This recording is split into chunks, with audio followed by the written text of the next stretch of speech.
या देवी सर्वभूतेषु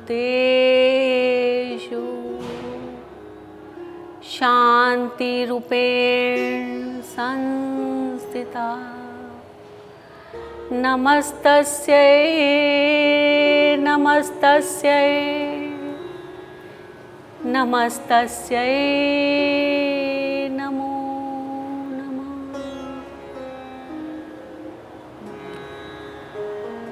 बोल जय माता दी, जयकारा शेरावाली दा, बोल साचे दरबार की।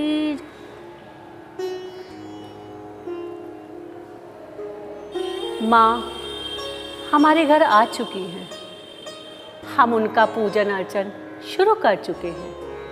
नवरात्र चल रहे हैं, नित्य प्रतिदिन एक देवी की हम पूजन कर रहे हैं, उनकी स्थापना कर रहे हैं।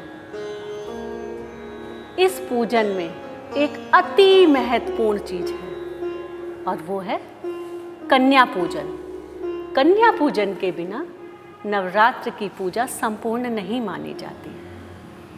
जब हम माँ के दर्शन के हेतु वैष्णो देवी भी जाते हैं तो भी कहा जाता है वो यात्रा तभी पूर्ण मानी जाती है जब हम लौटकर कन्या का पूजन करते हैं, कन्या का भोज करते हैं। कन्या पूजन क्या है, हम इनका भोज क्यों करते हैं?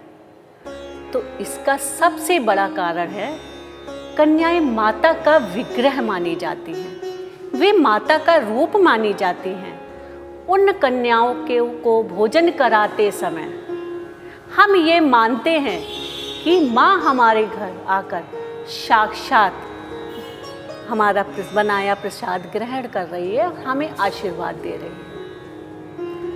कन्या पूजन का विशेष महत्व है और वो महात्म्य इसलिए भी है कि माँ के भगत के घर जब संतान नहीं थी तो माता के यहाँ वो माथा टेकने गया और उसने कहा कि मेरी पत्नी और मुझे संतान नहीं है, इस कारण वह नित्य बीमार रहती है। माँ ने उनसे कहा कि जाओ, जाकर अपने घर मेरे रूप को ध्यान करते हुए, मेरी उपस्थिति को ध्यान करते हुए कन्याओं का भोज करो। कन्याएं छोटी हों, इस बात का ध्यान रखना। वह ब्राह्मण अपने घर लौटा, उसने संपूर्ण गांव में कन्याओं को अपने घर आमंत्रित किया। संतान ना होने के कारण कोई भी उसके घर अपनी संतान को नहीं भेजना चाहता था, क्योंकि उसकी स्त्री मानसिक रूप से बहुत ही विक्षिप्त हो चुकी थी संतान के सुख पाने के लिए। किंतु फिर गांव वालों ने सोचा यदि ऐसा होता है तो हम अपनी कन्याओं को उनके घर भेजने के लिए तैयार हैं। इस स्थिति में गांव की नन्ही नन्ही बालिकाएं उस भक्त के यहाँ भोजन करने आई।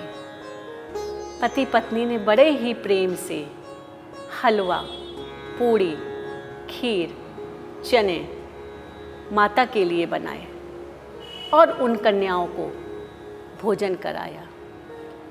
याद रखिए, कन्या भोज में एक लंगूर का होना भी बहुत आवश्यक होता है, जिसे हम हनुमान जी का स्वरूप मानते हैं। वे सदैव माँ की रक्षा हेतु उनके साथ रहते हैं। जब ब्राह्मण ने कन्या भोज अपने घर कराया तो माँ की कृपा से, माँ के आशीर्वाद से उस ब्राह्मण के घर संतान उत्पन्न हुए, पुत्र उत्पन्न हुए। तब से इस बात का बहुत ही प्रभाव लोगों पर पड़ा। ये बात आदिकाल की है, जब माता धरती पर आई थी।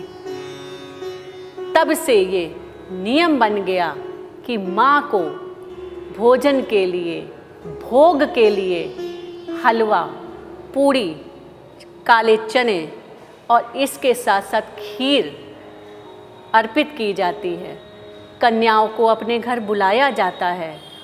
उनके पाँव को पखार कर माता के स्वरूप को उनमें देखते हुए सिंदूर, बिंदी, लाल चुनरी और स्वेच्छा के अनुसार उनको जो भी उपहार देने हों, इन सब से उन समस्त 9 कन्याओं का, क्योंकि नवरात्र 9 दिन हैं और 9 शक्तियों का प्रतीक हैं, और प्रत्येक बालिका में एक एक शक्ति को ध्यान देते हुए, मानते हुए और सोचते हुए 9 कन्याओं को पूजित किया जाता है। उन्हें भोजन कराया जाता है और उसके साथ एक लंगूरा भी जिमावा जाता है, और उन्हें जाते समय जितनी भी सामर्थ्य हो कुछ ना कुछ धन भी दिया जाता है।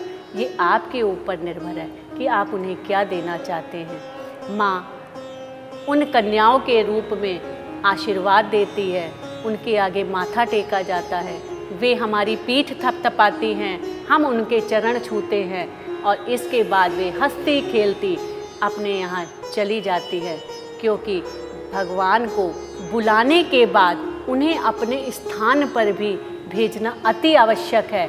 इसी भावना को ध्यान रखते हुए हम लोग हंसते हंसते उन कन्याओं को विदा करते हैं और उसके बाद इन नवरात्र की आगे की क्रिया की जाती है।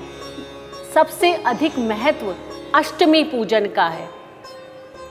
यूँ तो हमारे समाज में अब कन्या पूजन के लिए समय और कन्याओं की कमी को देखते हुए, क्योंकि पहले बहुत आसानी से बालिकाएं मिल जाया करती थी, किंतु अब शहरों में ये बहुत ही मुश्किल हो गया है, तो लोग इन 9 दिनों में कभी भी कन्या भोज करा देते हैं और व्रत अपनी सुविधा अनुसार आगे आगे रख लेते हैं। लेकिन याद रहे, यदि ये कन्या पूजन किसी भी प्रकार से किसी भी परेशानी को सहते हुए हम अगर अष्टमी को करते हैं तो ये अति फलदायी हो जाता है। और इस दिन पूजन करने पर, अष्टमी पूजन करने पर, क्योंकि इसका विशेष महत्व है, इस दिन पूजन करने पर हमें करोड़ों गुना फल मिलता है और 9 दिन व्रत रखने पर अश्वमेघ यज्ञ के समान फल मिलता है।